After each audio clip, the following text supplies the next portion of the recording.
When we return to our planet, the High Court may well sentence you to torture. He likes movies, we like movies. Septum Sin versus the world. Septum Sin versus the world. Septum Sin versus the world. Septum Sin versus the world. I'd buy that for $1.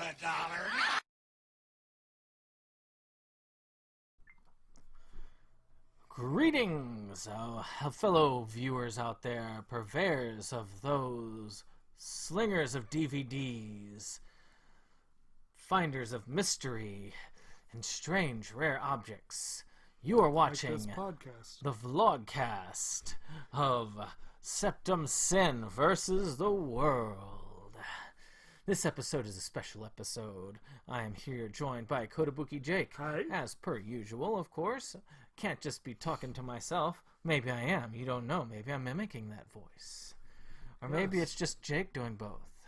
Yes. Or maybe it's just the cat. We've both been taking voice and diction lessons, but the cats are whooping our asses in that. But this time it's special because we're about to do a major top 10 list. We did one earlier on this year about top 10 anime series. Now, this next one took some effort. Not saying the other one didn't, but we have both watched a lot of anime series. Right. Anime movies, I have watched a number of, and so have you, but nowhere near as many as series-wise. Right. And so we had a lot to watch, a lot to go over, and you've heard a lot of those things on the Vlogcast, but we decided we were going to do this, and we're going to dedicate this as a primer, as an episode that is preparing you for the top 10 that is coming to a channel near you. This is the prequel. and yes, again, with our list of series, I think I tried to fit 3 or 4 series in specifically for that list, and I nearly succeeded with one of them. I did succeed with a couple, but with movies, it seemed like an easier task. How little did we know. But we still got a lot done. And I actually can now say that the majority of the anime films in my collection have been viewed at least once by me. There's still a few, but there are multiple ones where I still need to see the copies. And so we're going to do as quick a rundown as we can of the ones we have watched in preparation. And we're going to kick it off. Strangely enough, we both had this at number 1 on our list, actually. Well, I'll just do a very quick mention that we've already mentioned before, but the ones I've already mentioned before were Akira, Love Live, the School Idol movie, and Makia, the When the Promised Flower Blooms. But now we will launch into my first one was my rewatch of Makoto Shinkai's Your Name, which is currently the highest grossing anime ever. The second highest in Japan, Spirited Away, still has that crown. Or am I getting those reversed? One or the other. Because I think I'm right. Because even though Your Name got a crap US release, it got a pretty good international rollout.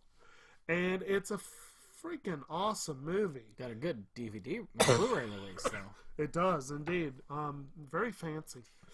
But, so basically the basic gist of it is Makoto Shinkai is well known as a super artsy director who is extraordinarily talented, makes gorgeous landscapes, a brilliant use of music in his movies, that sort of thing.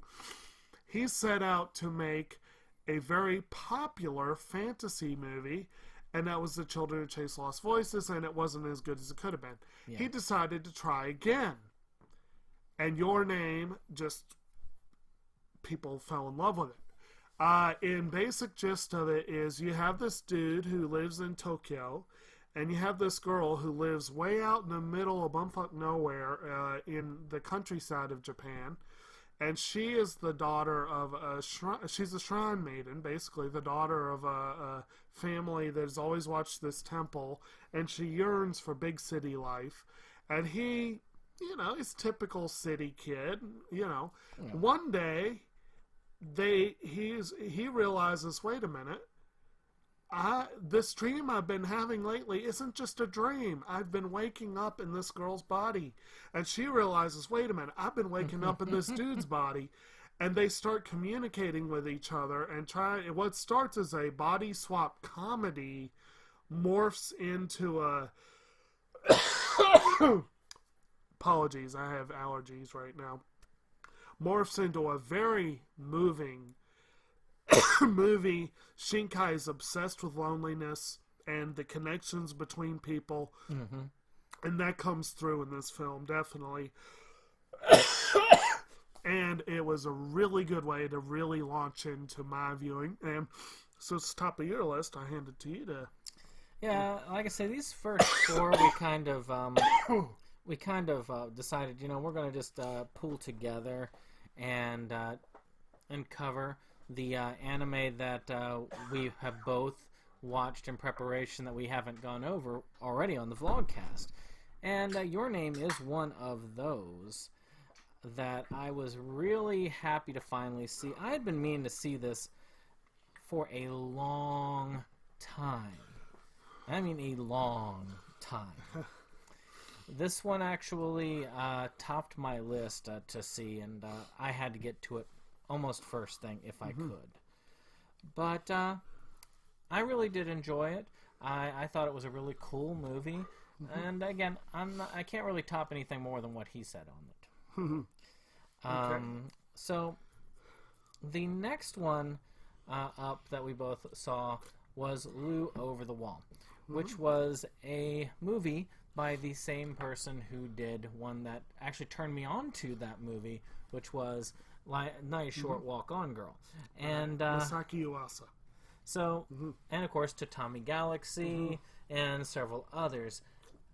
And this one I saw, and I had to say, it is what Ponyo was meant to be. It kind of is. Yeah. Because I feel like it hit all the notes that Ponyo hit, but it hit them better than Ponyo. Yeah. I mean, it's about this town that's kind of living, and it almost reminds me of Along the Sea in that way, because it's kind of two worlds. You've got the mermaid's world, and you've got the human world. And the humans are very, very, what's the word, They either don't believe in mermaids or they believe in them, and they say, stay away from the water. You don't want, like main dude's grandfather is constantly telling him, stay away from the water. Don't play music. They're attracted to music and all this kind of stuff. And so, of course, they don't bother with it. And, of course. And, of course, you've got this mermaid that eventually comes over there named Lou. And she did remind me of Ponyo. It did, She really did. And, of course, when hearing music, they grow legs and can dance. And this is a very whimsical tale. It hits, like I said, a lot of the right notes that that Ponyo did. But, like I said, I felt like it had a better story, and it told it in a better way. I liked Ponyo, don't get me wrong. It was beautiful. It had a decent story to it. And we all like Hamu. But at the same time, I really did think that this one, it did grab me as a really awesome film. And if I was to compare the two, this one definitely was higher on my list. The biggest issue for me was the main dude was too hot and cold. Like, he was either really mopey and depressed or really upbeat, and there wasn't much middle ground. But, so yeah, I will say this. Ponyo, I agree. Ponyo is a Hayao Miyazaki film. Music by Joe Hisaishi. Production by Studio Ghibli. It was a phenomenal film. It had great music, great visuals. But the music in this film was awesome. It was just, so catchy and upbeat and just really... Oh, yeah, it was... and if this is typical, because The Night Short Walk On Girl also featured great music. So if this is typical of Masaki Uesa's films, I'm looking forward But to this more. one wasn't nearly as maddening No. as Why You Should Walk on Girl. Another one that had great music, and it was all about music, Mm-hmm. and which also featured a very difficult and reticent character, was the Sound Euphonium spin-off Liz and the Bluebird, which we both saw. We've mentioned briefly on this channel. You've seen Sound Euphonium, and I have not, so we came at this film from very different angles, I think. It's gorgeous. It's absolutely gorgeous. The animation is really great. They did do a great job with the music. It really is. The use of music is excellent. It's about a concert band, so that obviously is going to be a big part. And it's about, Liz and the Bluebird is a piece that they're rehearsing. It focuses on two girls who, from someone who hasn't seen the show, one of them comes off as way too distant and closed off. And you said you get more You of get the more story. background. Yeah. Season 2 is almost all about them for the first Yeah. portion. But it was still an interesting movie, and I still enjoyed it. I really want to see Sound Euphonium one day. I did not watch very many movies for this that were tied to franchises. I probably will watch a few this week once I get the really important stuff knocked out. Like the Bleach But- movies. Memories of Nobody is not a bad movie, but I probably won't rewatch it this week. But That's already on the list. but you probably have more to say on this since you have seen the show. But Well, I did prepare for it. This one took me a lot of preparation to get to. It's further down on the list as far as when I watched it because of that. I had it, and I was like, I gotta get it. So I had to secure Sound Euphonium, and I talked about that earlier. I talked about watching it earlier on a vlogcast. And it really was a good setup for this. To me, this was a good transition from Season 2 to the upcoming Season 3.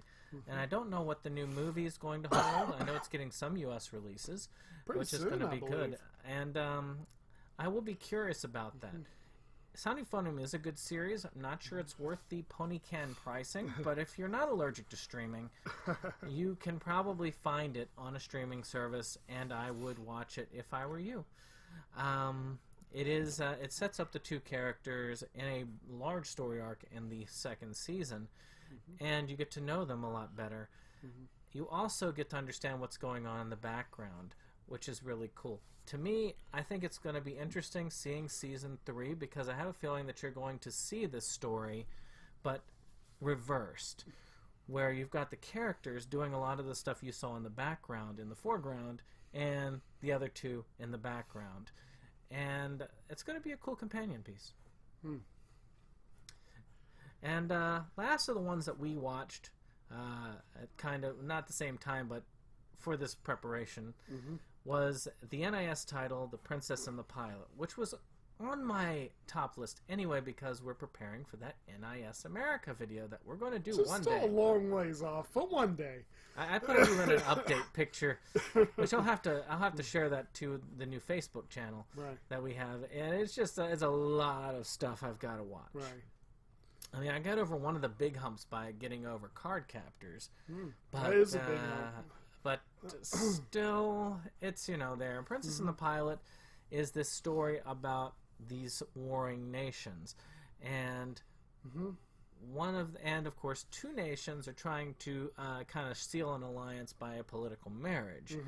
So, but the princess has to manage to get from country A to country B. But there's a problem. There's a war in the middle of them. So they hire this pilot, which is a mercenary, and he's born of what looks to be these Europeans versus these Japanese people who are the outsiders there, and they're looked at as the enemy and looked down on and all this. But he does his duty to try and get her through enemy lines. His mother To her apparently love. came from the country that is warring with these two nations. So Yes. it's like, yes. It is a really good series. I mean, really good movie. I look forward to seeing the kind of later on one Pilot's Love Song. But it is a worthy series, and I do look forward to going back to that world. Right. I actually saw this movie just last night. So very fresh in your Yeah, mind. it's very fresh in my mind. And it was really good. It's, again, very impressive art. They did use a lot of CG, particularly for the planes and the battleships and whatnot, but it didn't look too glaring. You know, it seemed appropriate. The princess makes for a fairly interesting character, and the pilot makes for a very interesting character, and they do. They have a really nice little story arc. It's a very simple and straightforward movie. It's not very deep and complex in terms of the basic plot, but they do an impressive amount of world building within the span of the film. And like you said, the pilot's love song is set in the same world. It's apparently few to none of the same characters, from what I understand, but it's set in the same world. So I look forward to watching that series myself. But this is a movie that works just fine as a standalone, and I think it actually did come out before the series, didn't it? So Yeah, so it'll be interesting. And I kind of wish I'd gotten the nice fancy edition now that I've seen the movie, but you know, whatever. So now I guess we'll launch on into the individual ones. And I should mention of the four we just said, Your Name was a rewatch. I saw it in theaters, and I've seen it, I think, twice since then. So this was maybe the fourth time overall. But the other three were all new to me. They were all first-time watches. Some of the others I watched early on were rewatches. And the one I followed up only yesterday, Your Name, I followed up with only yesterday. The Isao Takahata classic about a young lady who goes home for a short vacation and reminisces. Be a potential for next month's movie discussion for Inside Movies Galore. Could be. I mean, really, plot-wise, that's all there is. She goes home to visit some distant relations. She reminisces. She revisits her past. You see flashbacks of her as a child. You see her just...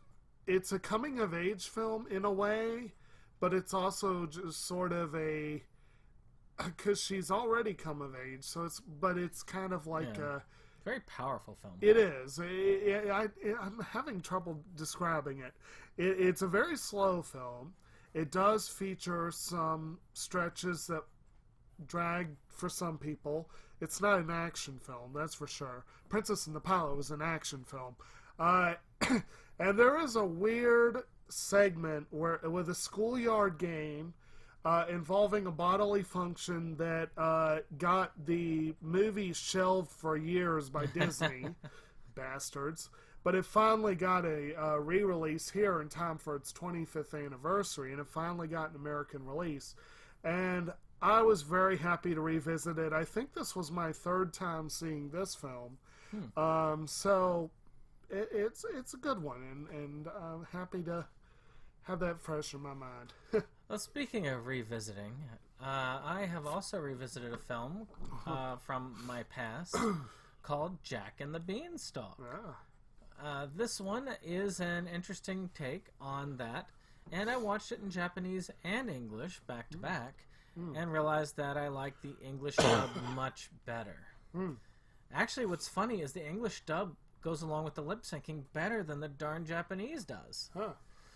And the songs are cooler and better done, music-wise, which is weird. But it is one of the creepiest renditions of Jack and the Beanstalk. You have your friend, you got Jack, and you've got your dog, which his dog was apparently a part of the British military at one point, because he's got the medals and everything. And they do, the typical thing, buys magic beans, but goes up to this castle in the sky. That's where it goes a little bit different. Apparently, the kingdom was overthrown, Beauty and the Beast style, with all of the people turned into mice, except for the princess, who's being forced to marry the giant, who is the son of an evil witch. It is a very creepy rendition, very cool, very whimsical. Definitely was enjoyable and held up fairly well in that next point. Good times. Alright, so another revisit. I think this was my second watch. This was one I saw in theaters, and this was my first time watching it on home release. I should also note, you're talking about the different dubs. I actually have seen Your Name and Only Yesterday in English, as well as Japanese. And this one, I saw in theaters. I saw it in English, and I watched it at home in Japanese. So I've seen both dubs. And that is the new Oscar-nominated film from Mamoru Hosoda, Mirai, which is an excellent film about, which we've discussed multiple times on this channel, but the basic gist of it is it follows a little rugrat who, basically his house is a very fascinating architectural design. There's a garden right in the middle of the house, and when he goes from the house proper to his playroom, he passes through the garden, and when he passes through the garden, magical things happen. Basically, he is able to see his dog in human form. He sees a future version of his sister, and he sees, and in the original title, his sister's name is Mirai, which means future. And the original title was Mirai no Mirai, which is basically Mirai of the future. Kind of redundant, so they shortened it to Mirai. It's all those magic mushrooms they grew in their yard. That's what's But basically, he sees others, but I'm not going to tell you because that spoils some of the fun. And so basically, it's very much this kid starts off as at first he's kind of happy to get a new sister. He's curious and all this kind of stuff. And then his father starts working from home to watch her because the mother wants to go back to work, and the kid becomes more and more jealous of the father's always tired, and when the mother's home, she's got to focus on the daughter, and typical family relationship stuff. And really, the film does an excellent job of capturing family dynamics. I think it really is really interesting there. But it's also a very fantastical, whimsical sort of movie as well. It gets serious, but it also gets into really out there kind of crazy stuff. Really good movie. It has some two theme songs that are really fun. Beautiful animation, beautiful art direction, just a wonderfully impressive film. And one of the many reasons I look forward to more and more from Hosoda as the years go by. Well, my other one in preparation, again, old one from HBO, again watching, it was a pairing of a Japanese company with Charles Schultz, of all people, which was called Mouse and Child. And this film follows this wind-up toy, and I've talked about this earlier, so I'm not going to do too much, but the toys all come to life, via Toy Story, except before Toy Story, and they're trying to find their place in the world and what they're meant to be, what the meaning of life is. It has a very unique animation style. I actually think that that there was a big budget into this. You would not expect that it was Japanese in origin if you had not, but I think that Schultz's touch also in this, and the time it was produced. And it really was a cool, whimsical tale for both adults and children. I could not recommend it enough. It's just hard as heck to find. Yeah. And you're not going to find a legit copy, so you're going to have to find a burned copy. But it really was a fun one. If you want to hear more, I did talk about it a little bit in a pickup video. Okay. Well, another one where for the longest time you could not find a legit copy, but now Shout Factory has re-released it for us, and you can find it, and we are very happy about this.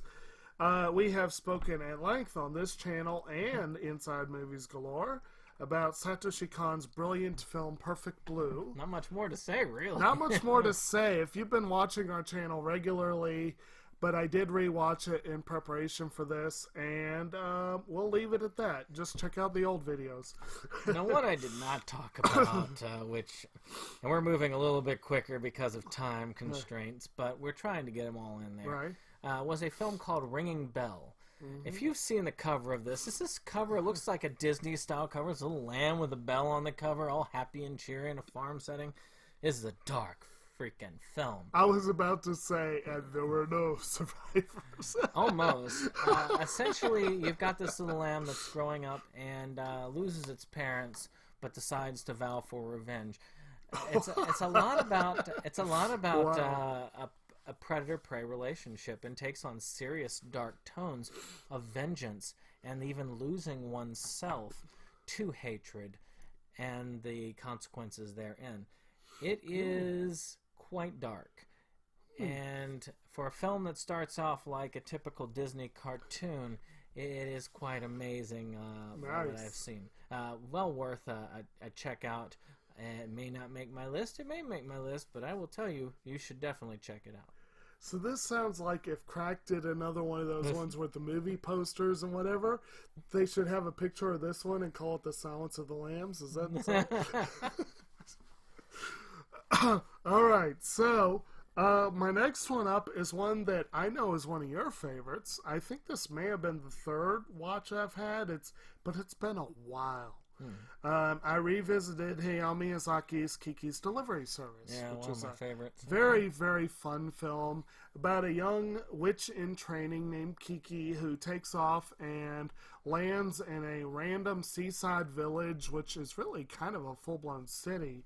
And she lucks out, finds herself a wonderful little alcove over a bakery, and starts a delivery service. And that's really the basic gist of it. She has a little cat named Gigi who's just a wonderfully fun character, voiced by Rei Sakuma in the original, which I think is awesome because that's Shampoo, and so she's like cat in more than one world there. And I believe I have also seen this one in English, but it's been a while. But it's just a fun, upbeat. It's one of Miyazaki's most upbeat films. It really is, and it's a lot of fun. So this one is also one that is well, it's not. Never mind. It is a movie called Hal, and Hal is an interesting one about morning, these Dave. people being in the future. It's kind of funny because of what it is, and it's about this person who has lost somebody. So in order to help them get over the grief, they reconstruct someone with the memories of the robot, basically with the memories of the person that was lost. Because in that order to always try and- works. Yeah, well, it doesn't sound like it would be very effective on paper, and it probably wouldn't be in real-world politics, but this is a movie. And it does have interesting connotations. As somebody who works in the field, I keep saying, no, this is bad, no, stupid, okay. But once you see the twist at the end, it actually falls into place and pulls it together. Huh. It's a cool one to watch. I would definitely recommend checking it out just as a, it is a fun watch.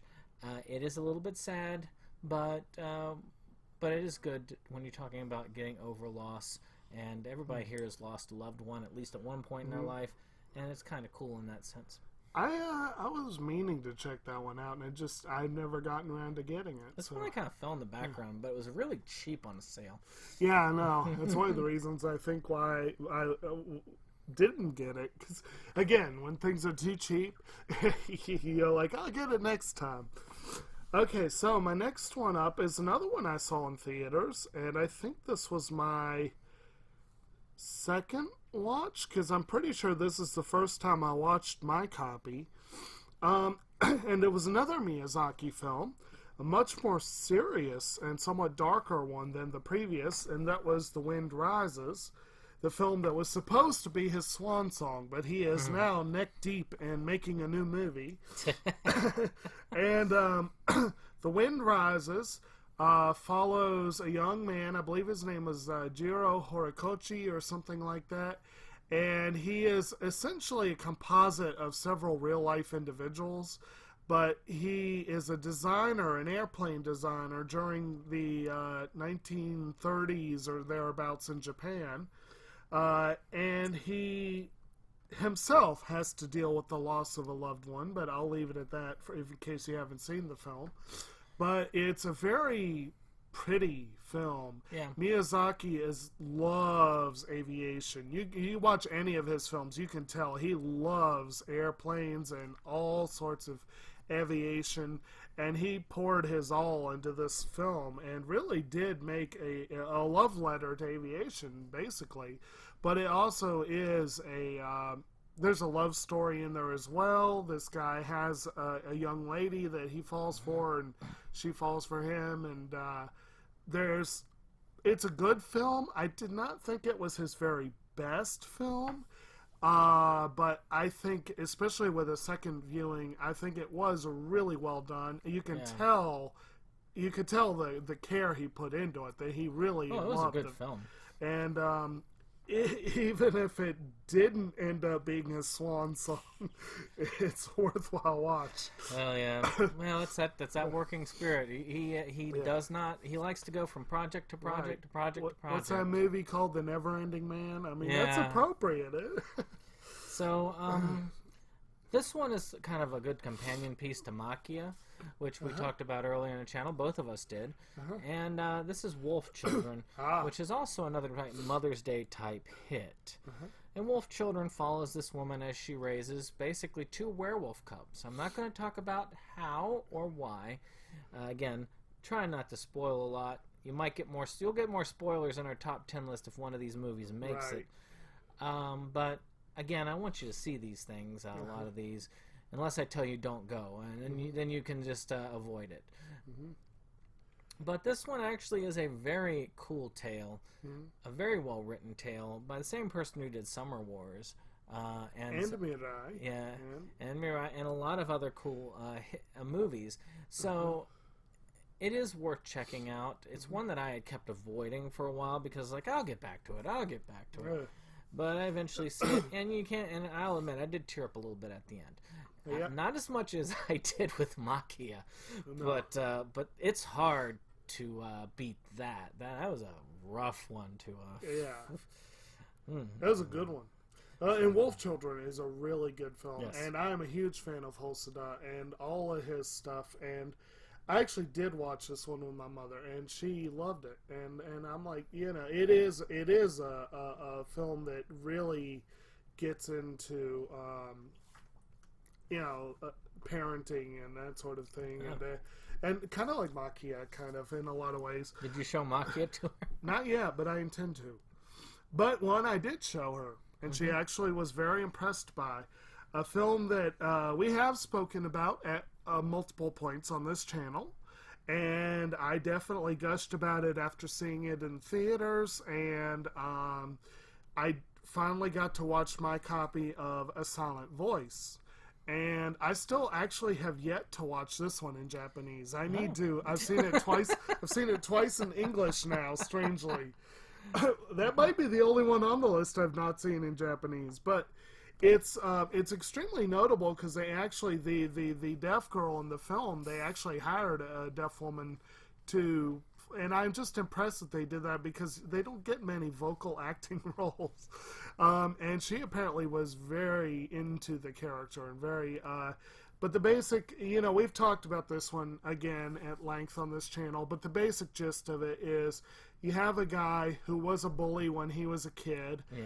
He is largely responsible, but by no means solely responsible for the deaf girl getting bullied to the point that her mother yanked her out and sent her to a different school.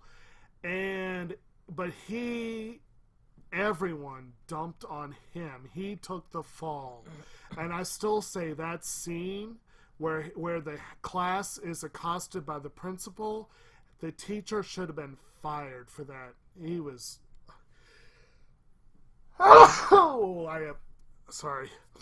But at any rate, after a hellish middle school, in high school, this guy is borderline, he's on the edge. The movie starts with him on his last day. He is about to commit suicide and pulls back at the last minute.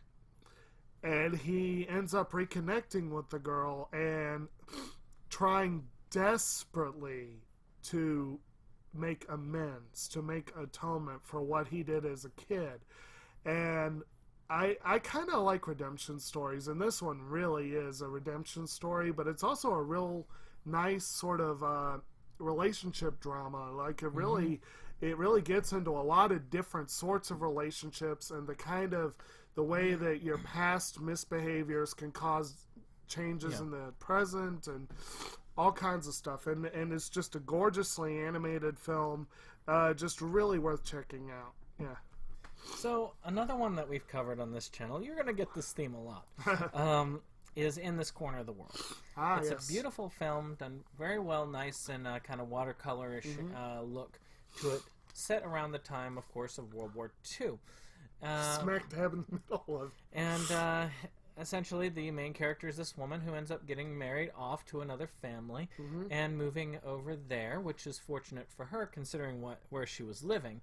And she ends up eventually having to deal with some of the other repercussions of the war, i.e. the nuclear war. Yes. And there's a lot of artistic endeavors, and there's also a lot of cool stuff when it comes to family, understanding people, and just the loss of war.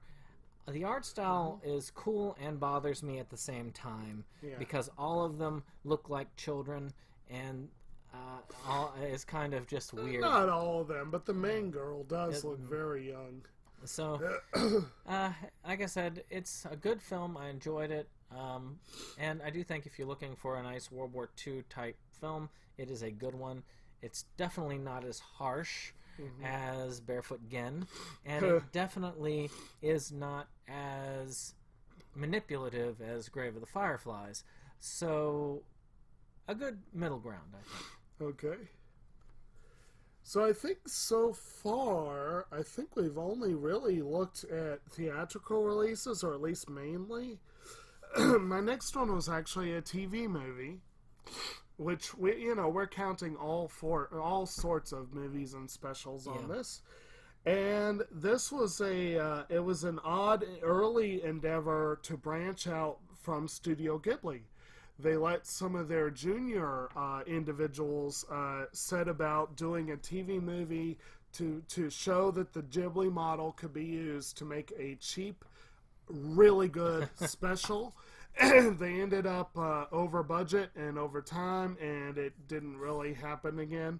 But the film they came up with was one called Ocean Waves, which is a really interesting movie. I'd seen it back in the day. He actually showed me a bootleg copy along with Only Yesterday, I think at the same time.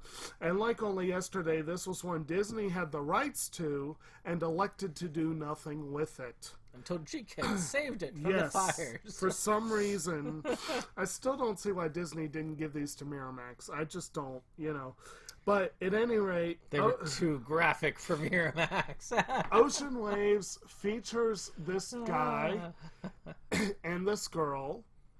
And there's one thing you need to know about this girl. She hit very close to home for me. Because she reminded me very much of a girl I knew in college.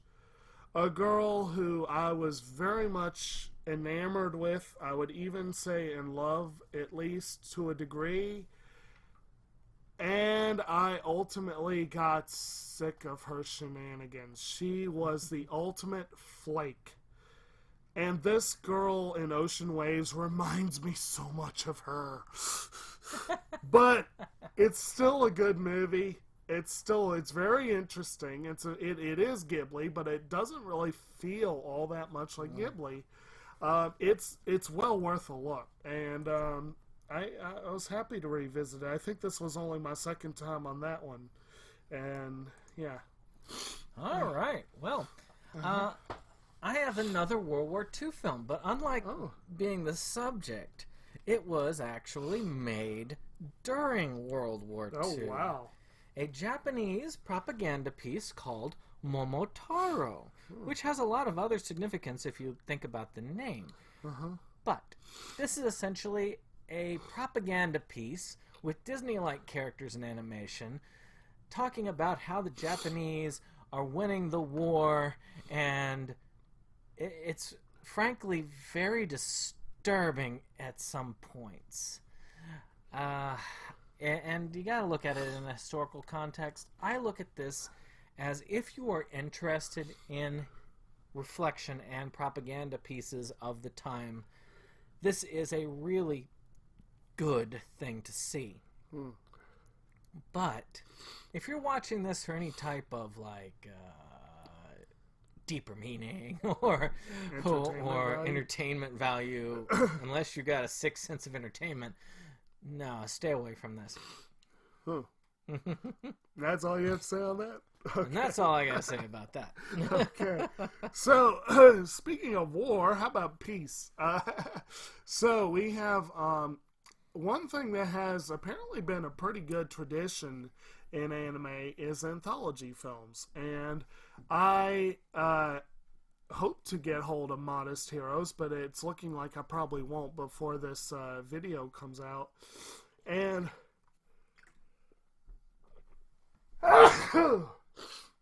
again, apologies. I'm trying to face away from the mic.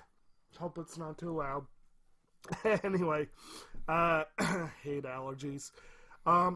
It does beg the question of, with anthology films, do we want to look at the individual short films or the overall anthology? It's kind of a thorny question. I could put Memories up as a possibility. Memories was a 3-film anthology, which was excellent, but I haven't rewatched it. But I watched for the first time one that I picked up on a Sentai sale a while back, and it contains an Oscar-nominated film. And this is the anthology Short Piece, which starts off with a CG-heavy film called Possessions that was actually nominated for animated short.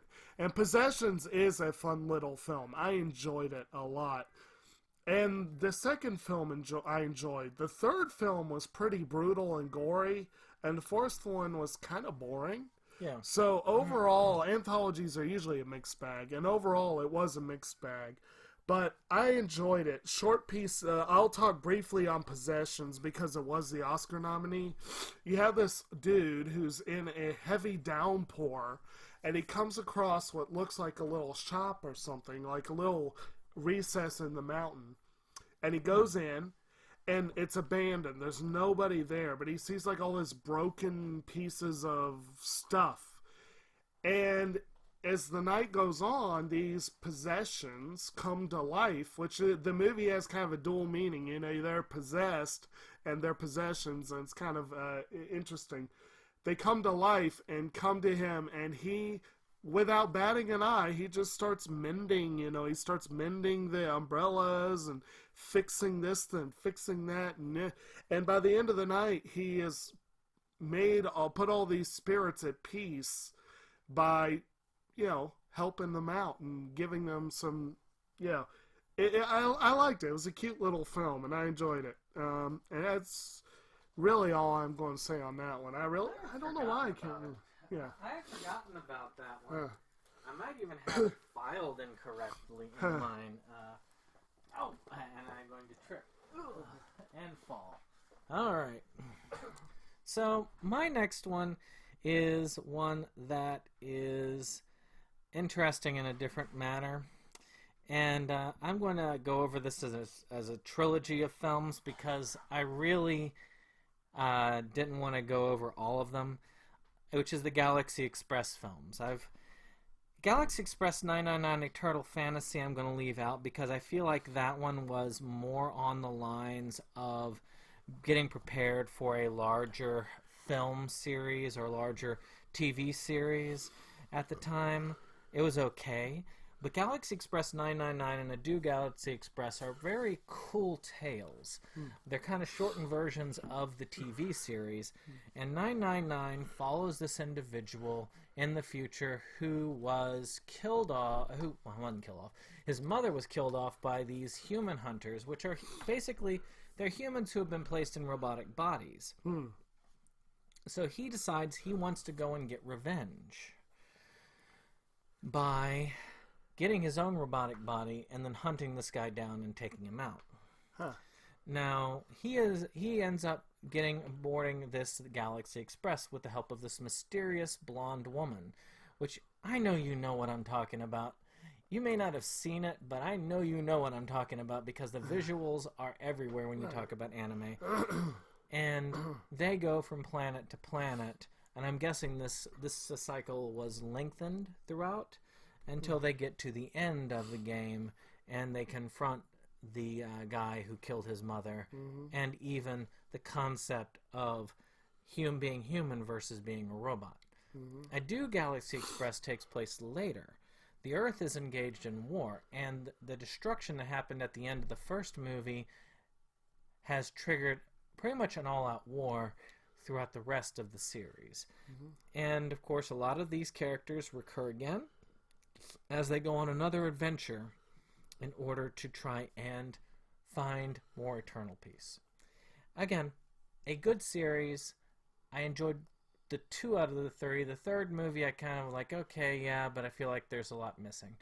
So I really want... I've heard that the series has been relicensed by somebody else, and I really want to see it, because so far they've only released half of Galaxy Express. Right. All right. So, my next one is another film from Mamoru Hosoda, which is, in a way, the counterpoint to Wolf Children, and that is The Boy and the Beast. And whereas Wolf Children focused more on mothers and children, this one features more on fathers, or more accurately, a father figure in this case. But basically, you have this boy who runs away from home when his, if I remember correctly, his father is no longer in the picture, and his mother passes away. And his mother's family is like, well, obviously you're going to come live with us. And he's like, I don't know you, I don't want to. And he ends up running away. And while he's crying in an alley, this gruff, big dude walks by and says, he's basically like, why are you crying, whatever. And he's like, well, come along with me if you want to, and you can be my apprentice. Come with me if you want to live. Yes, exactly. But he's like, well, you can come with me and be my apprentice. And this gruff dude is this beast who comes from an alternate realm where people are beasts. And they have a custom where there's a god of or a lord of the realm who, when he chooses to, gets reincarnated in whatever manner he chooses to be. And the current lord is been around for some time and has decided to retire and choose a successor. And he has 2 candidates, and he can't decide how he wants to reincarnate.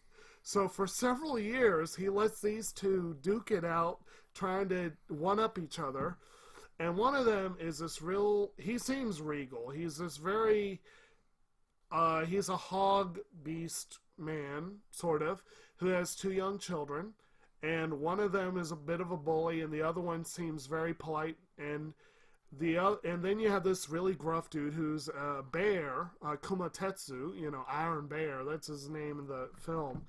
And Kumatetsu takes on this human as an apprentice, and then things just kind of, like I said, it really gets into this guy becomes a sort of father figure to this boy, but in a roundabout sort of way much of the time. It's a really interesting film, very well animated, like all of Hosoda's films are. It's probably my least favorite film he did, but it was definitely well made, well thought out. It's very fun. It kind of reminded me more of a basic shonen film than his other stuff, but that makes sense with the whole father theme. All right. Well, one that I thought was fun also was Miss Hokusai, which was an entertaining one about the daughter of a famous artist and her own journey with art in old school Japan. I didn't get a huge impression from this film. It was just enjoyable. I thought that some of the characters were likable, some of them not so likable, and the many adventures, like I said, it didn't stick with me a lot, except for one part, which was the main theme. And I was like, why does this sound familiar? I've never even seen this film before. And I was like, I need to know what this is. And if you listen to the film Reflections from Mulan, which is funny because it's having a live-action remake soon, I swear it is identical to the main theme of this film. Huh. So, I don't know. Okay. Yeah, that was one that I haven't picked it up yet. I've seen it. It's a decent film. Yeah, it's decent. So one that is decent. In fact, a lot of people thought it was decent to the point that it was the indisputed heavyweight champ of all anime until Your Name came along. I did revisit Hayao Miyazaki's Spirited Away, and the basic gist of this one, for those of you who don't know, Chihiro is a somewhat bratty young girl who's moving to a new home with her parents. She really doesn't want to. Her father gets lost and in typical dad mode decides, hey, I could just push on through these woods and come out the other end. And they come upon what looks like a faded, abandoned amusement park. And her parents start eating the food that is there because logically there will be food at an abandoned amusement park. And Chihiro wanders off in a huff, and when she comes back, she finds out that they are pigs. And she, through a series of fortuitous meetings, is able to become employed at a bathhouse for spirits. And she comes to find out quickly that she has been tricked into signing away her name, and she has to remember her name and figure out who her parents are again if she has any chance of ever getting home again. So, but it is one of the most visually spectacular films Miyazaki's ever done. Visually, it is a phenomenal film. It's very enjoyable, very well done. It was, I think, the highest grossing Japanese film ever, or it was like the highest grossing ever foreign film when it made its U.S. debut. Like, no film had made that much before coming to the U.S. It, in typical anime fashion, only made a piddling amount in the States, but I actually saw it in theaters. It was my first anime theatrical experience, as we talked about on our video for influences. And it's probably my fourth time probably watching it. It was very good to revisit that one. Well, again, I'm gonna keep mine as short as I can because, again, if these do make my top 10 list, I will be going at length with them then. This is true. The next one, which probably won't make my top 10 list, is Highlander: The Search for Vengeance. Okay, those of you who are familiar with the Highlander series, quite simple. It is this. There can only be one. There can only be one. It's a bunch of immortals who are fighting. The only way to kill these immortals is to cut their heads off. They are drawn to each other so that they can cut each other's heads off until there's only one left. And then, who knows what the heck happens. They tried to explain it in the second movie, but then everybody thought it was stupid. This one is an animated feature that follows a group of two people, a MacLeod, there's always a MacLeod, and another dark person who is a Roman. And he wants to seek to build Rome again and again where he is at, which is sort of this classist society, and he ends up following him to this place that was riddled by a plague in this tower that was built by this guy. It is actually quite cool visually. The action is awesome, and to me it is a very fun action film. Alright. I'm kind of sad I hadn't watched it. It's actually better than a lot of the Highlander films. Okay. Alright. My next one is one that I have had for a little while. I picked it up at Movie Stop back when that was still a thing. This was one you could always find for sale at Movie Stop. I'd never seen it, but I think you had said it was an excellent film. And that was the film Origin, Spirits of the Past. Yes. Which is a somewhat older film than some of the others I've mentioned. And it's an interesting. Basically, you have this kind of post-apocalyptic sort of setting The Earth has been ravaged by some weird stuff that happened back in the day. And you've got this rough and tumble community at war with the forest. And in this, you have this young man who discovers a girl in cryosleep. He wakes her up, and things start going from there.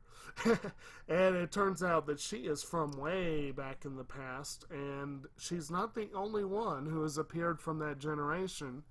And there's a nearby warring nation that has their own reasons for wanting to fight the forest, and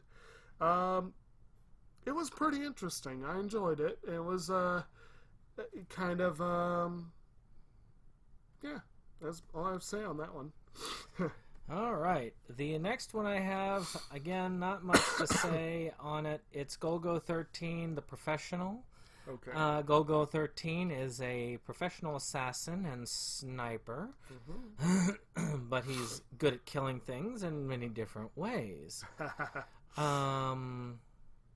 But this time, apparently, he did a hit that made someone really angry, so the hunter becomes the hunted, and they enter into a very deadly game.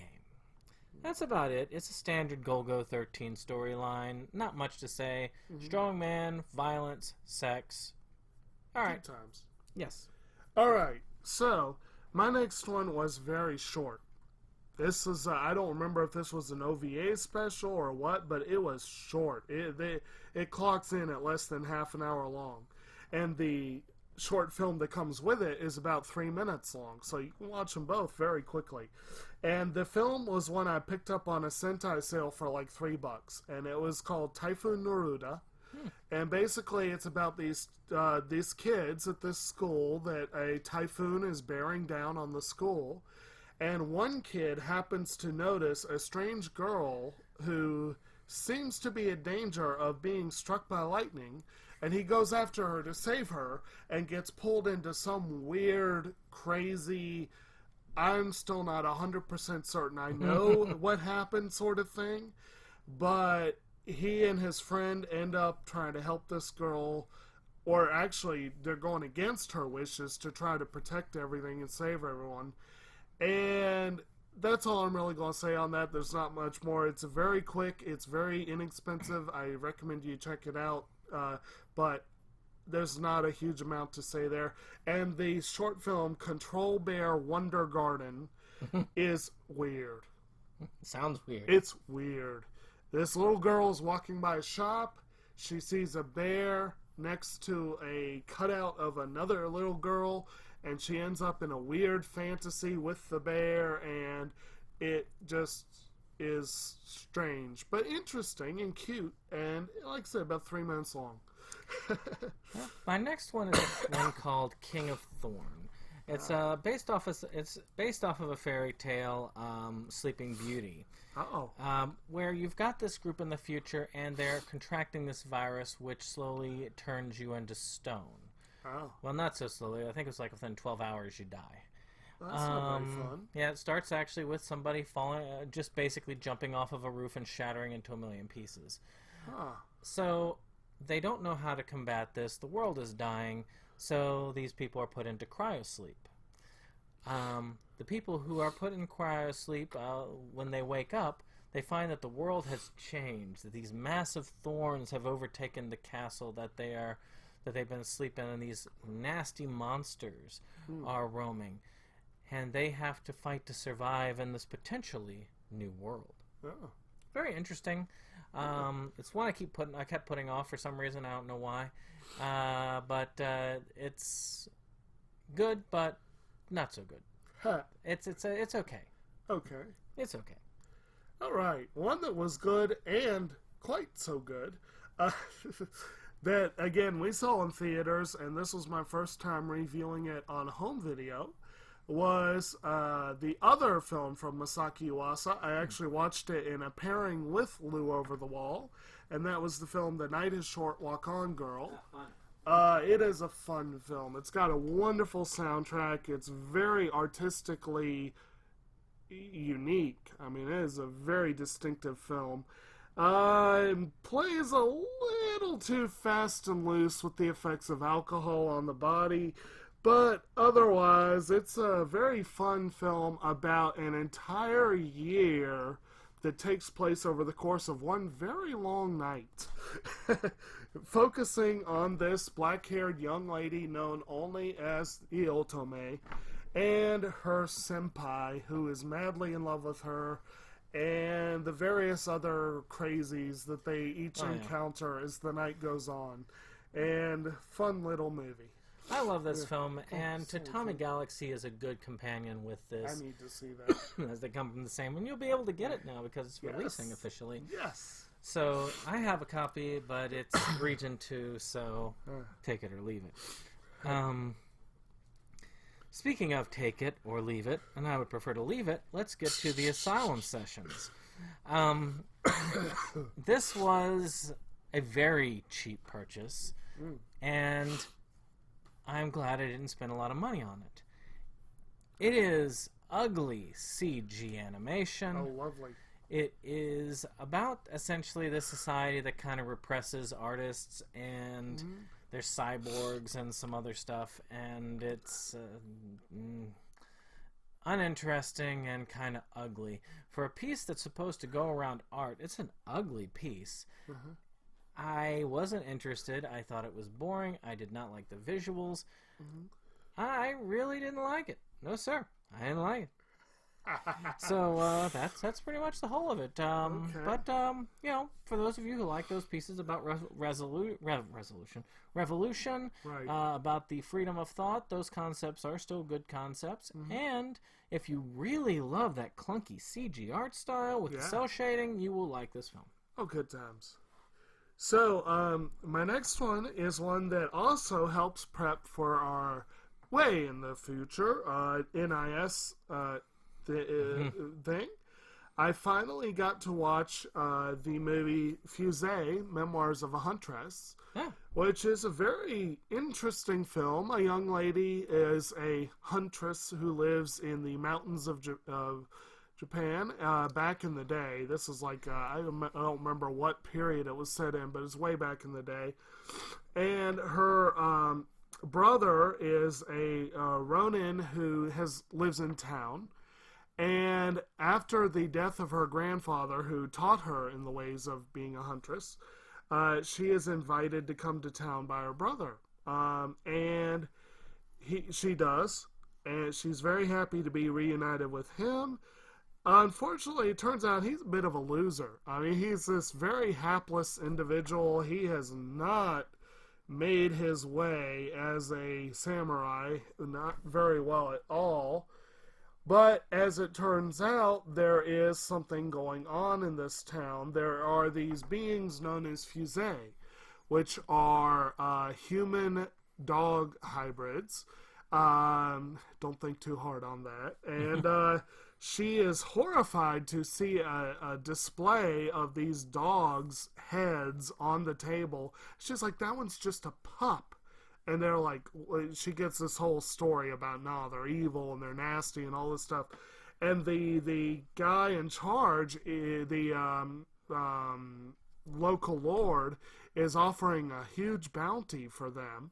She finds out that that is why her brother has summoned her, because he wants to use her skill to catch and kill a Fusée. He's not a bad guy. He's though. not a bad guy. It's He's like he's a bad guy. He just It's like I said, he's kind of a loser. I mean, he's not a bad guy. He even finds a degree of happiness, and you feel for him. You like him. You know, he's got a lady love of sorts and all this kind of stuff. And the young lady, of course, it gets much more complicated. Then you know from the cover art that she ends up befriending one of the Fusée, and it's kind of, that's not a big spoiler there. It was a very interesting film. I thought it was very interesting. It's the only standalone film that NIS ended up releasing, and actually, I think it's their only film that I have that. No, that and Love Live. I have the big fancy boxes. I like that. But it was one that I got pretty cheaply. It ended up going cheaply after a while.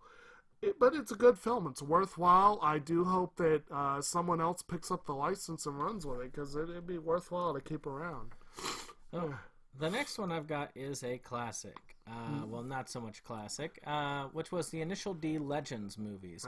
1 through 3. 3 movies doing basically the job that the first season did, which establishes that it's a street racing series. Right.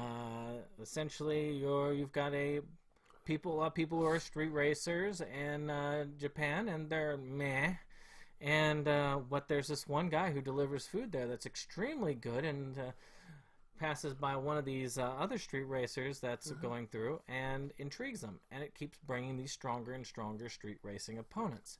It's done pretty good. It's probably a good example of where the CG cel shaded can work when it's combined with hand drawn in a positive manner. It's a fun series for those of you who love Fast and the Furious, who like these sort of things where people drag race.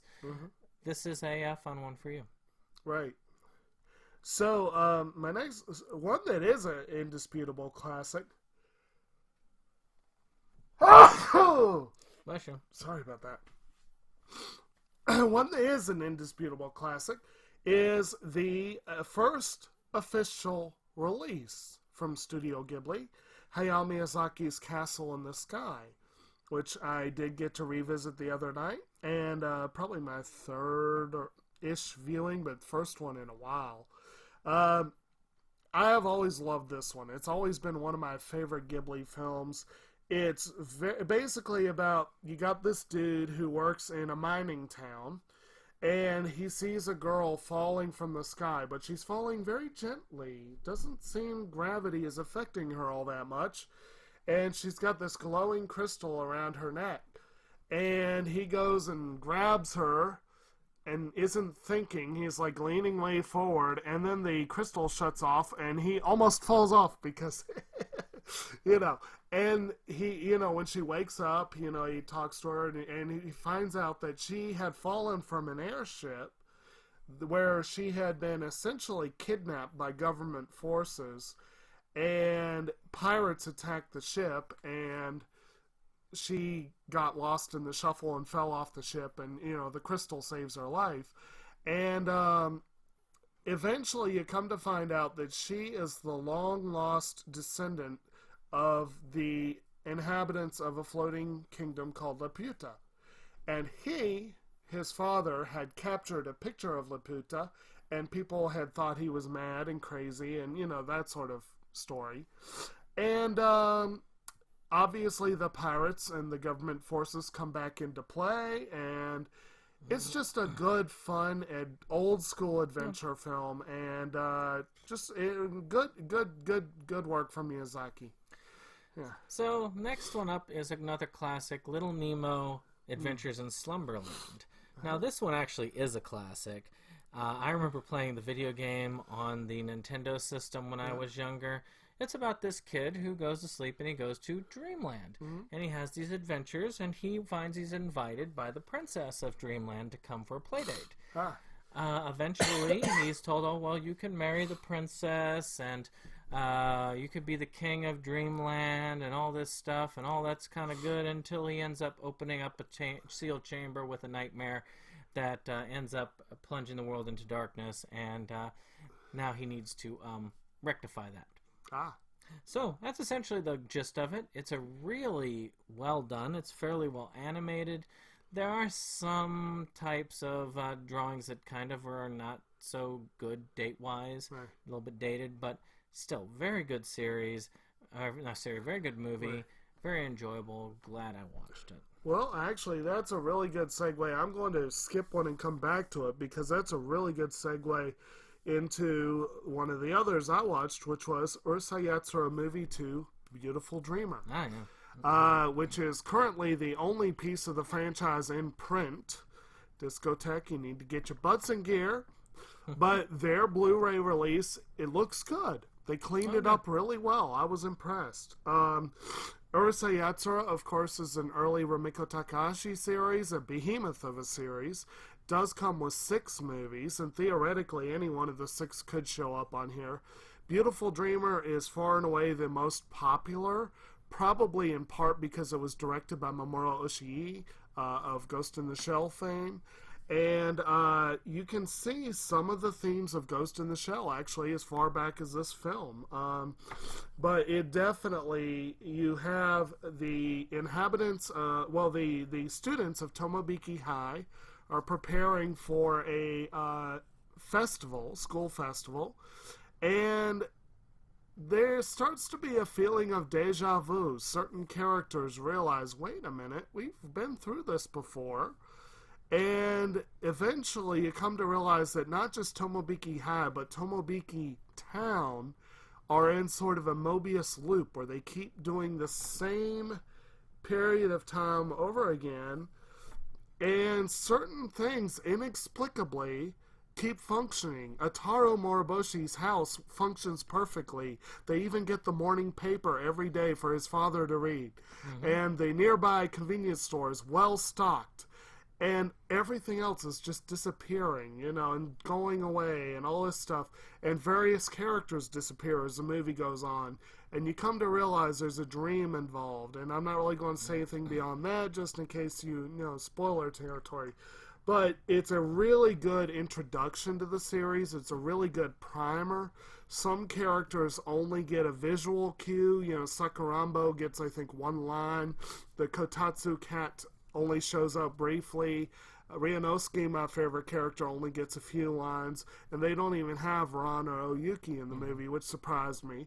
But you do get a good primer for the series as a whole, and it's if only one piece is going to be in print, it's not a bad one to have. Yeah. It's been known as their best film. Right. The other one here I've got is Black Butler, Book of Atlantic, which is the motion picture that they had. Black Butler is essentially, in a short, a child gets his parents murdered. Well, he doesn't get them murdered, but they get murdered, and Yes. he is saved by this demon who he pledges his soul to. Is like, let me get my vengeance. Yes. You let me get my vengeance, you can eat my soul. And so the demon becomes his butler. One hell of a butler. Now, Book of Atlantic explores 2 things. At the base of it, it's a zombie film taking place on an ocean liner. Yes. The second part is sort of an origin film, which covers the origins of how they kind of came together and how they managed to work out their To a degree. It's a degree. To me, I feel like there was a little bit too much to it. I wasn't as impressed by it as I would like to have been.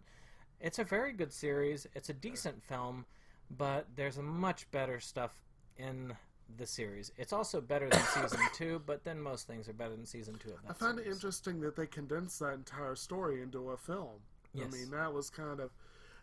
but they actually recently threw a monkey wrench into that whole thing. I read a couple of volumes of the manga where they retrofitted a bunch of the origin. Yeah. But anyway, one, I'm not going to say much on this. I watched Lupin the Third, Green vs. Red. Oh, lovely. It was an interesting special. It got kind of confusing. It's apparently a world is overrun with Lupin wannabes. And it seems like it takes place a few years down the road. You keep seeing a character that is hinted at being the original Lupin, but he seems to be retired. And you have Fujiko Mine is hanging out with one of the Lupins. Gomon and Jigen are hanging out with another one. And Zenigata the whole time is just kind of the go-to Lupin expert or whatever. And I admit I was a little narcoleptic when I tried watching it. I probably need to watch it again when I'm fully awake, but... It reminds me of the Peter Sellers Casino Royale, where Lupin is not as much of a person, but a title. Right. And it sets up the newer series, I think Season 5, so... It's one of those. And at least it didn't get as crazy as Casino Royale. We didn't see a seal in the signature jacket. It passes it to it does pass it to the next generation. Right.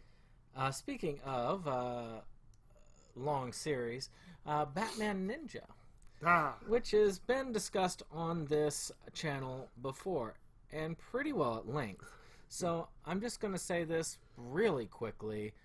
Batman transported back with a bunch of other people to the Warring States period, where each of the Warring States is controlled by one of these major Gotham villains. right. And they fight each other.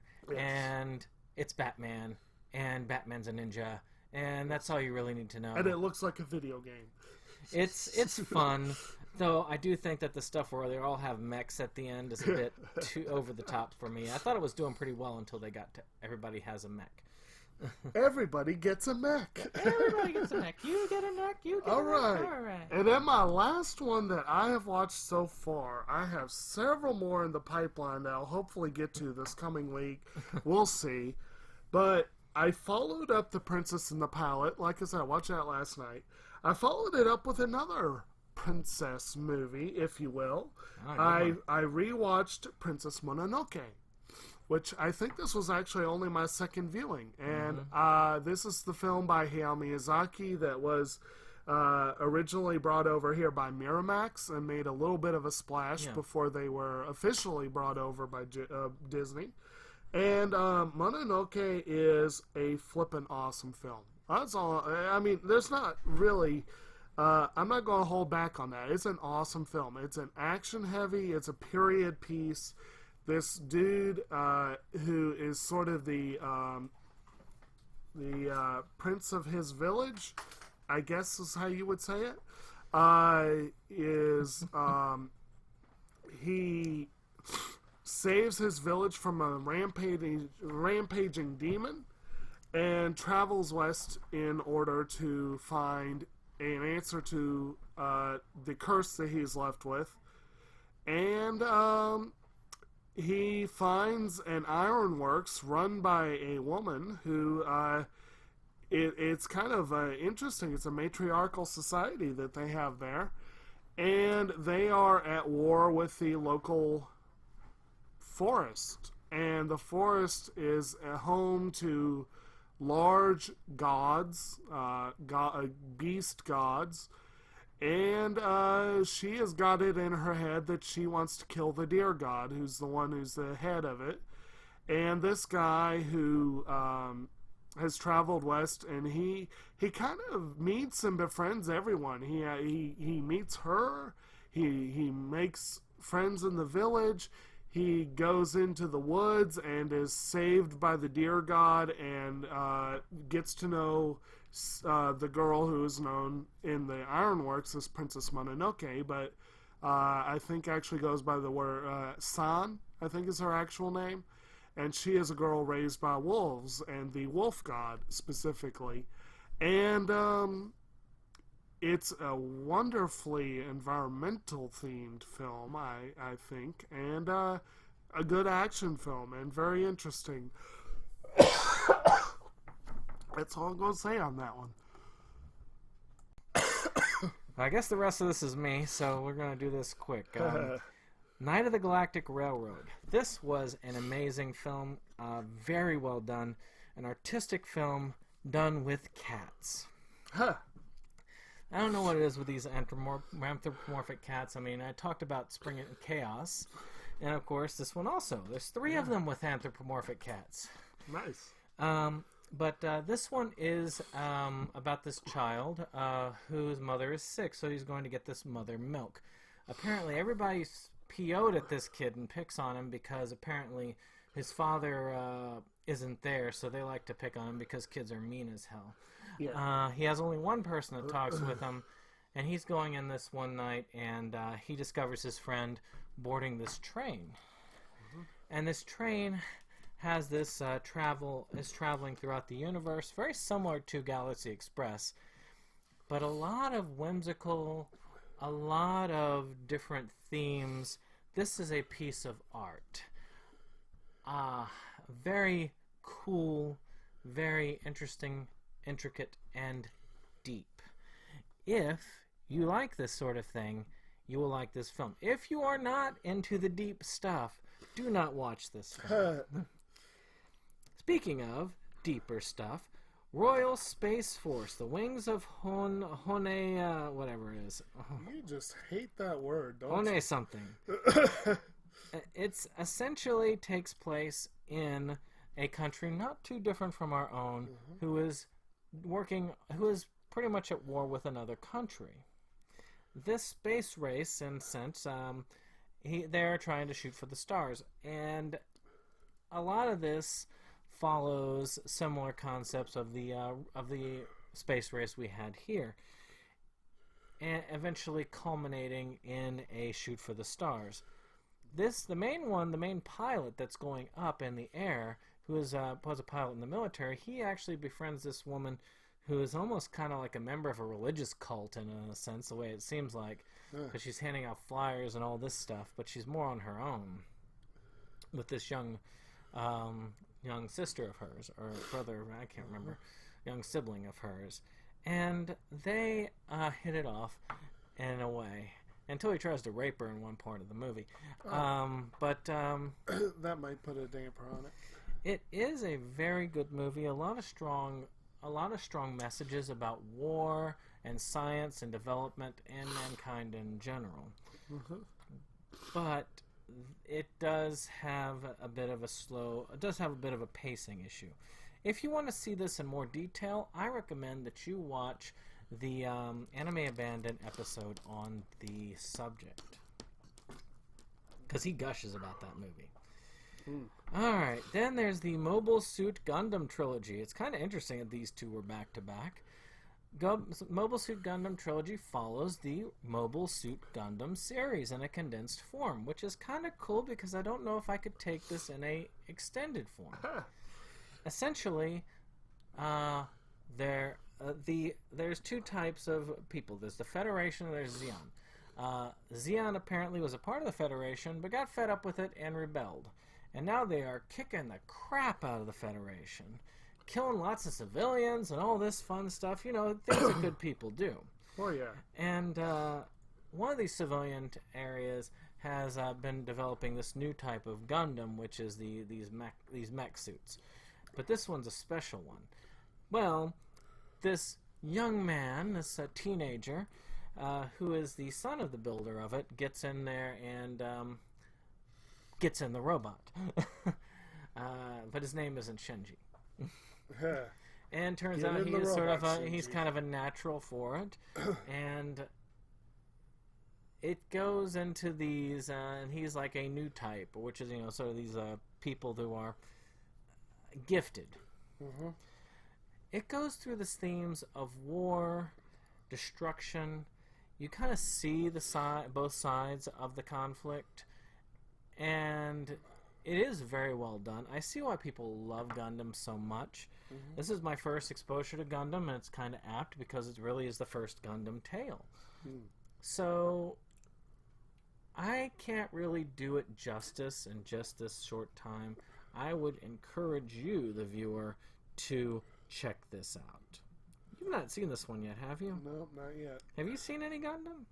No, I don't believe so.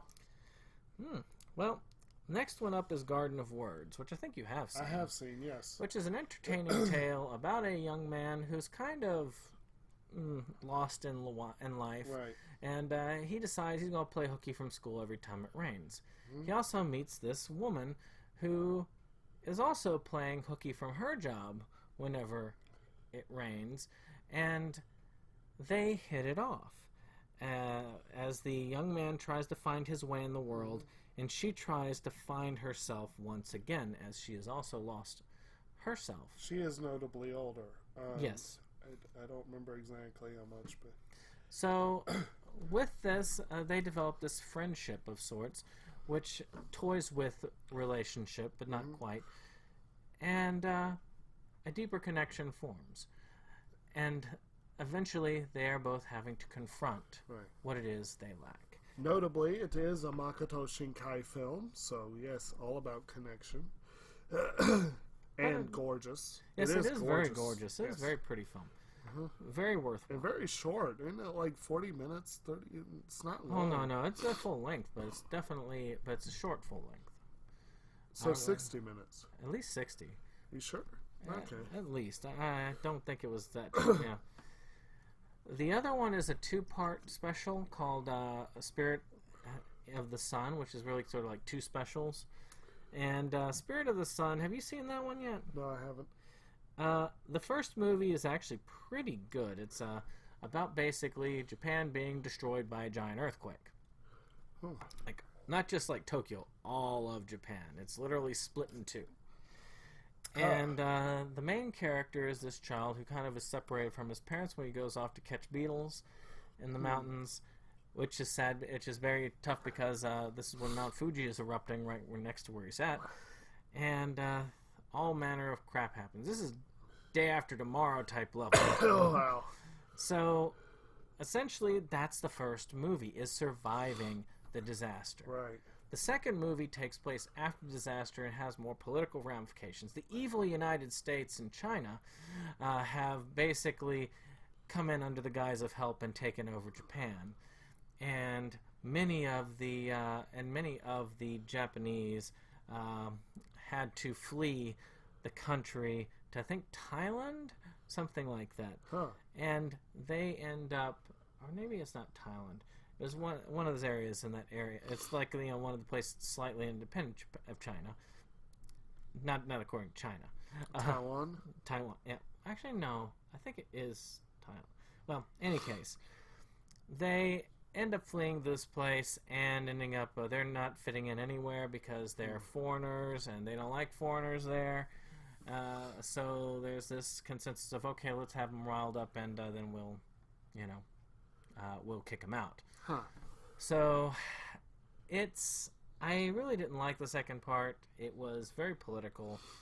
I felt like there was much more hope. There was much more power in the first special. Speaking of powerful messages, colorful. Huh. Colorful is an interesting case because you are in the afterlife, and there's this guy who's raised like, I'm ready to just go. They're like, you've won the chance to come back and enter in the cycle of reincarnation. And he's like, no, let me go. I'm done. He's like, no, wait, you're not supposed to do that. So eventually, he is supposed, this soul is supposed to enter the spirit of a person who attempted suicide in order to seek redemption. This is a movie that frustrated me greatly throughout most of it, but the ending was a very awesome and solid payoff, which was worth it to me in the end of the day. You've seen this one? No. No? Oh. No, I saw Colorful the series, which is a whole different creature. Yeah, this is like a series. Yeah, I mean Colorful the movie, not the crazy series. But you would like it. It's a very deep film. I know you've got it. I think I do, and I forgot. If I do, I overlooked it. I need to add You it to should my check pile. it. Well, just like I got that short pieces, I need to see that before we get to it. Yeah. The next one is The Children Who Chase Lost Voices. I have seen that. I put this off over and over again because the title looks so much like The Place Promised in our early days, and I hate that film. It is the same director. Yeah, which is strange. I love it. I love him, and I hate him as a director. I hate The Place Promised in the early days. It's one of the more boring anime films I have ever watched. But The Children Who Chase Lost Voices is a really cool one. Yeah. And I was surprised at how entertaining it was with the director involved at the time. Yeah. Essentially, this woman, this girl has found somebody as she is trying to communicate and then loses them not long after. Right. But to regain the connection, she seeks to go to the afterlife in order to find them. It is a very cool, fantastical adventure with interesting concepts and a fairly deep message at the end. Mm-hmm. It is flawed, but it is a good film. I think it was Shinkai's first attempt at a popular film, and it has sort of a Ghibli vibe to it in a way, but I felt like he kind of dropped the ball in the end game. Like there were elements that were tied off a little it didn't quite pay off the way it was supposed to, I thought. But it was a gorgeous film, great music, very entertaining, like you said, and I, for one, love the title. I think the original title translates The Children Who Chase Lost Voices from Deep Below, which I just think that's a cool title. I gotta wonder if these three films, Spring and Chaos, the other one I talked, Night of Galactic Railroad, and The Life of Budori Gusko are connected somehow. I've been very close to watching The Life of Budori Gusko. It's there. It will be watched this week. I just keep picking other stuff instead. Because it's another film about another overly artistic film about cat people. What is it with these artistic films about cat people? These cat soup? What can we say? Yeah, I was about to say, you haven't even mentioned Cat Soup or The Cat Returns or... But this one... But those three have a very similar art style to them. And this particular one follows a individual who is living a very unfortunate life. Where he comes from is plunged into almost a forever winter, loses his mother, sister gets abducted, and then he is forever trying to chase after. There are many strange and abstract storylines that kind of make sense. It's probably the most grounded of the three films. And this man journeys through these various tragic areas, eventually trying a plan to save his home. It is a fairly fun film. It's very enjoyable, but again, very artsy and very abstract. As seem to be all these cat films. Except for The Cat Returns. That's not very abstract. Alright, then the Marduk Scramble trilogy. First Compression, Second Compression, and Third Exhaust. I know they used a different term for the second one. Wasn't it combustion? Combustion, yeah. Well, in any case, the three films that follow this woman who is a underage prostitute who gets reach out to this person because she's basically dead on the inside. He tries to set her on fire and burn her alive, and then she gets rescued and turned into a cyborg to be the instrument of justice and possibly vengeance. Good times. And the story is her trying to find herself while also trying to hunt down this guy. The story comes to a conclusion in the third act, and it's reasonable enough. It was enjoyable enough. The action is solid. The animation is fluid. And it is worth a watch if you enjoy sci-fi action pieces. But if what I told you about the plot sounds too convoluted to you, stay away. This is one that I keep intending to get and just never getting around to it. Maybe next Sentai sale. Maybe next time. I mean, it's kind of cool. I enjoyed it. It's got an anthropomorphic mouse that turns into weapons and kills people. Ooh, good times. So is it as deadly as the mouse? Not that mouse. That mouse kills entire civilizations. Let's see here. The third in the Resident Evil CG trilogy, Resident Evil Vendetta, I finally went ahead and watched because that is Japanese animation, even though it is computer animation. And these three movies really do a good job. Unlike the Mila Jovovich movies, these really do reflect the video game and its characters and its lore. And they get better technologically and story-wise as we move on. The way that Vendetta opens is really intense, starting in a mansion with, I want to say Chris, and just these zombies coming out really quick and just tearing them apart. It is a really cool sequence. It has a lot of suspense to it. And like always, it follows an evil pharmaceutical corporation and their misguided use of bioweapons technology. Eventually culminating in like some sort of like bio attack on New York.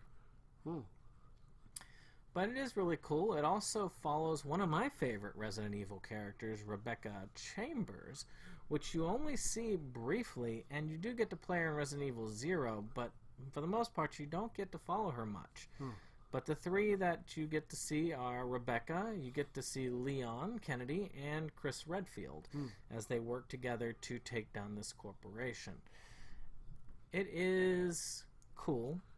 And it is worth seeing. I love these movies. Right. If you like Resident Evil and you've wanted a Resident Evil movie, especially if you were kind of disappointed with the other ones, I like them, but only because they're good, trashy fun.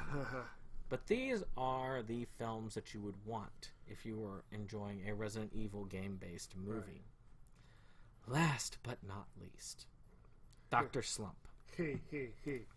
So, Dr. Slump is essentially a comic by the creator of Dragon Ball Z, Akira Toriyama.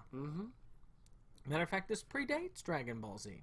And there is, if I recall correctly, a couple of episodes in Dragon Ball where they visit this town and visit these characters? I've heard she even comes in, that Aurelia even makes an appearance in Dragon Ball Super. Oh, really?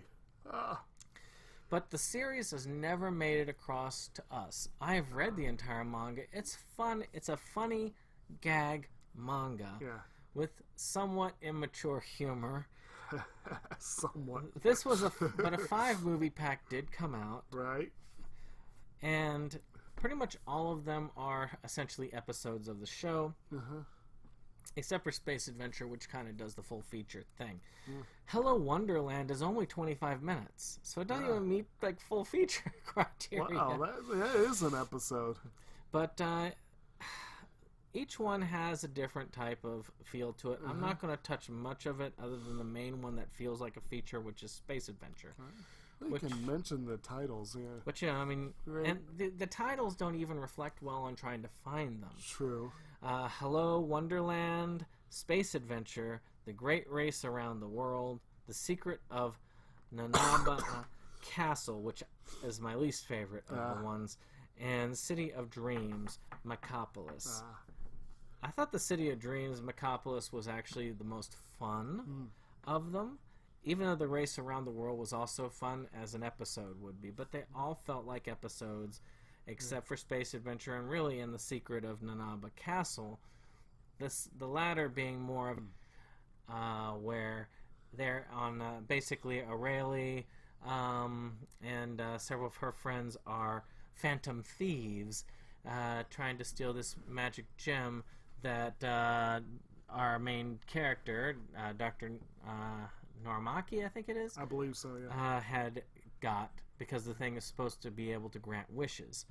So that one is entertaining enough, but again, to me, it felt like, it really didn't feel like it landed all the gags. Space Adventure was also not as, like I said, I feel like they were not as great, but Space Adventure was more worthwhile. The woman who eventually ends up marrying him turns out to have been raised on an alien planet, and this is how wacky this series gets. And apparently her parents need her to come back and visit and maybe marry a guy. And it turns out to be that the guy who she's being forced to marry is actually the rival of the main scientist, who is the evil scientist, who also makes appearance in the race as the bad guy.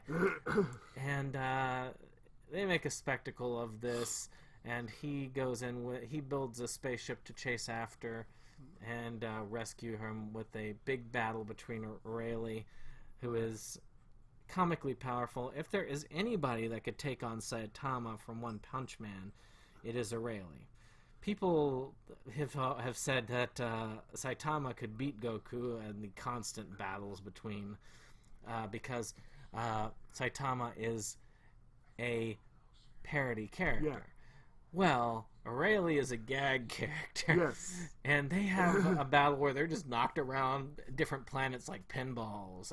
I'm trying to remember, when she first met Goku, did they have a...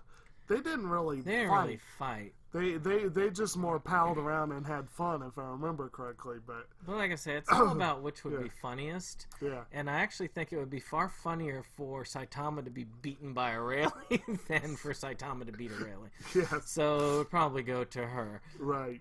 But still, it's a fun thing. I really like the movie pack. It wasn't that expensive. No, it wasn't. And you can get through this in pretty quick time. Yeah, It's and like only 200 and some minutes long. Yeah, and I enjoyed them. I it's been a while since I watched that movie pack myself, but they're fun.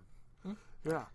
So with that being said, we need to wrap up Yeah. for tonight. We're a bit late on our running. So I want you all to enjoy, and of course, we hope you tune in next week when we do the top 10 anime. We're going to start with one of us and move to the other, so it's going to be 2 weeks full of anime, and more anime.